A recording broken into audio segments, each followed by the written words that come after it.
30th of August, next Wednesday, will mark the entry into force of the US-funded MCC Compact Nepal, under which Nepal has received a grant worth $500 million. As the day fast approaches, there have been increased activities by US officials as a 5-member US congressional delegation visits Nepal the same day. Foreign Ministry has also confirmed the visit of MCC Vice President Camerson Alfred next week, as the 5-year countdown of the projects funded through MCC will commence from 31st of August. Good evening, I'm Sarah Sapsanamma. Let's begin with the headlines of the hour. Investment Board endorses deal worth 36.37 billion rupees for 4 hydel projects. The more hydel project to also go ahead. Students stage protest against the fee hike imposed by the Institute of Engineering Studies. Students of Pulchok on a relay hunger strike for the past 4 days. Premier Modi and Chinese President Xi Jinping hold a bilateral meeting on the sidelines of the BRICS summit, agreed to de-escalate tensions along the disputed border. And host Malaysia snatch a 6-wicket victory over Nepal at the 4-nation Women Tri-Series. Nepal reached final as host Malaysia ousted despite the win.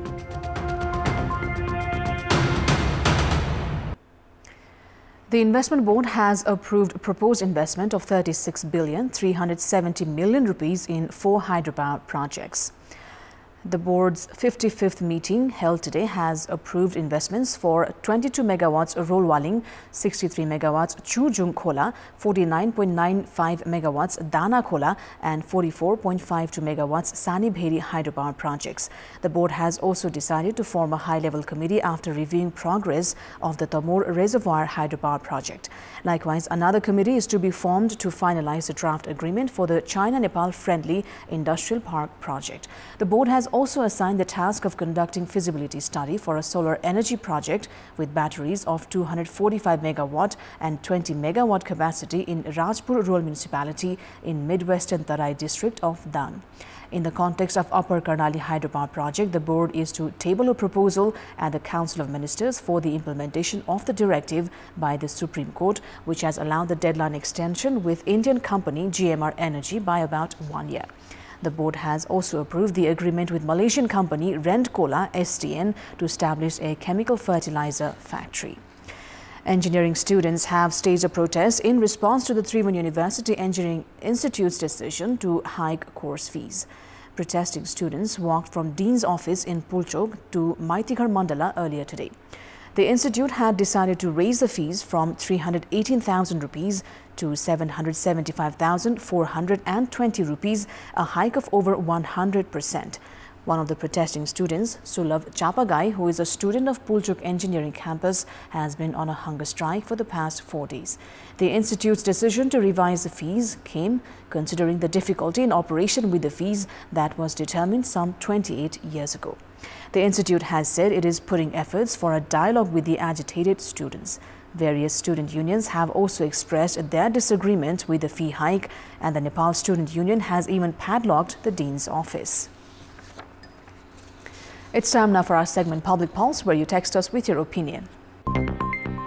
The question is, what's your take on the government inability to monitor pharmacies? Your options are A, indifference to public health, B, feeble administration, and C, irresponsible sellers. The voting is on. Type NEWS, select your option A, B or C and send it to 34001 to share your opinion with us.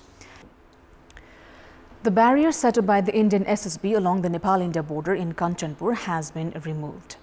After finding out about the barrier set up by the Indian SSB in the Nepali territory at Beluri Municipality, Ward number 10, Bhuda of Kanchanpur, the barrier was removed following discussions between the officials of the Armed Police Force of Nepal and India's SSB. The SSB has a temporary camp near the place where the barrier was set up. Nepali nationals have also been demanding for the removal of the camp. The High Court Biratnagar has issued an interim order in the name of Dharan Sub-Metropolis Mayor Harka Sampang not to enter any private properties and intimidate general public. the single bench of Judge Dinesh Prasad Yadav issued the verdict directing Dharan Mayor Harka Sampang not to enter others' property without permission, intimidate others or make arrest. Tourism entrepreneurs Roshan Adhikari and Rojina Adhikari had filed a writ in the name of Dharan Mayor, citing that Mayor Sampang had entered their property without permission and had intimidated them. A team of Harka Sampang a month ago had carried out tree plantation at Morangdada in Dharan 4. According to Adhikari couple, the area where the tree plantation was done belonged to them while they were not notified about the event. The Adhikari couple had protested against Mayor Sampang when he reached the area for the second time. The footage showing the dispute between Adhikari couple and Mayor Sampang had gone viral on social media. Sampang reported at the administration citing misbehavior while the Adhikari couple filed a writ at the Biratnagar High Court. Mayor Sampang in his defense has claimed that the area where he carried out tree plantation is a public place, while the Adhikari couple has a landowner's certificate of the said land. It's time now for the international update.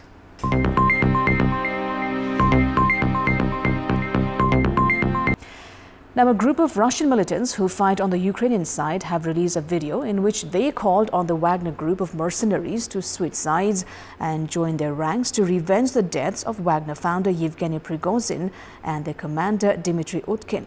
Commander of the Russian Volunteer Corps, RVC, Denis Kapustin, said in the video to make a choice between standing in a stall of Russia's defense ministry and serve as watchdogs for executors of their commanders or take revenge.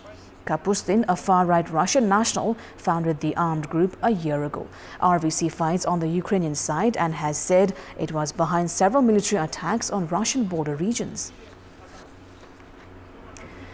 Meanwhile, flowers were laid and candles lit at a makeshift Wagner Group memorial in Moscow, just a few hundred meters from the Kremlin, after news that Russia's most powerful mercenary Yevgeny Prigozhin was on board a plane that crashed on Wednesday evening that left no survivors. There has been no definitive confirmation of the death of Prigozhin, head of the Wagner mercenary group and a self-declared enemy of the army's leadership, over what he argued was its incompetent persecution of Russia's special military operation in Ukraine, although Russian President Vladimir Putin paid tribute to him on Thursday and spoke about Prigozhin in the past tense, sending his condolences to the loved ones killed on board. Prigozhin's death would leave the Wagner Group, which incurred Putin's wrath in June by staging an abortive armed mutiny against the army's top brass, leaderless and raise questions about its future operations in Africa and elsewhere.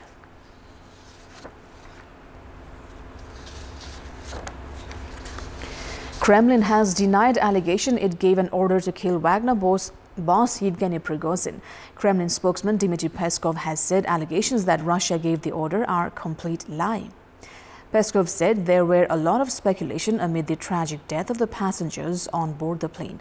Earlier, the UK Defence Ministry said Wagner chief Prigozhin is highly likely to be dead after the plane crash near Moscow, but warned there is not yet definitive proof he was on board the plane, saying that Prigozhin was known to take exceptional security measures. The front-runner to become Taiwan's next president, Lai Ching-te, has said that the international community blames the rise of tension across the Taiwan Strait on China rather than on the island. Lai is the ruling Democratic Progressive Party's presidential candidate for a January election and is leading in the polls, and said the Taiwanese people would bravely choose their next president by themselves. Incumbent Tsai Ing-wen cannot run again after 2 terms in office. Lai said his support for maintaining the status quo across the strait was unwavering and vowed to ensure peace and stability in the Indo-Pacific region if elected. Taiwan is officially called the Republic of China, and Lai has said he does not seek to change that. Both Lai and Tsai have said that as Taiwan is already an independent country, there is no need for a separate declaration of independence. Now, Paris is saying its last goodbye to e-scooters, with operators clearing them off the streets ahead of its complete ban on August 31st.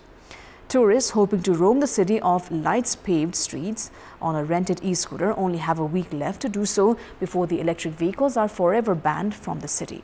The ban follows a referendum held by the city of Paris on April 2nd, when 89% of the voters rejected rented e-scooters in the streets of the capital. The e-scooter ban won 89% of the votes, according to the City Hall Twitter account, in what was billed as a rare public consultation that prompted long queues at ballot boxes around the city. However, turnout in the referendum was low at 7.46% of registered voters. In 2021, 24 people had died in scooter-related accidents in France, including one in Paris.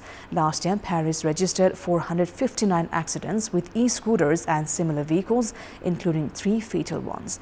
TR, one of the operators, has been removing 400 scooters per day over the last 2 weeks. The German company says it will offer electric bicycles instead, with 5,000 vehicles available after August 31st. Seafood vendors in Shanghai voiced their support for China's blanket ban on all aquatic products from Japan after Tokyo began releasing treated radioactive water from the wrecked Fukushima nuclear power plant into the Pacific Ocean. Chinese Customs Bureau said in a statement China was highly concerned about the risk of radioactive contamination brought by Japan's food and agricultural products, without giving details on the specific aquatic products affected by the ban.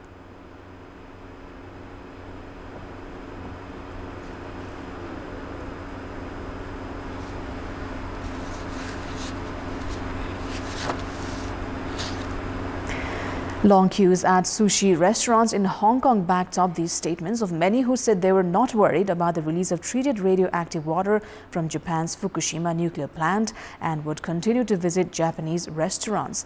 Dozens gathered in the Sheung Wan district of the Asian financial hub, awaiting the opening time of conveyor belt sushi chain, while dozens streamed in by noon despite a wait time of an hour. Hong Kong began a ban on seafood imports from 10 Japanese regions on Thursday, with authorities saying it was a precaution to safeguard public health. Japan started its discharge the same day into the Pacific Ocean, a polarizing move that provoked fierce criticism from China that it was selfish and irresponsible.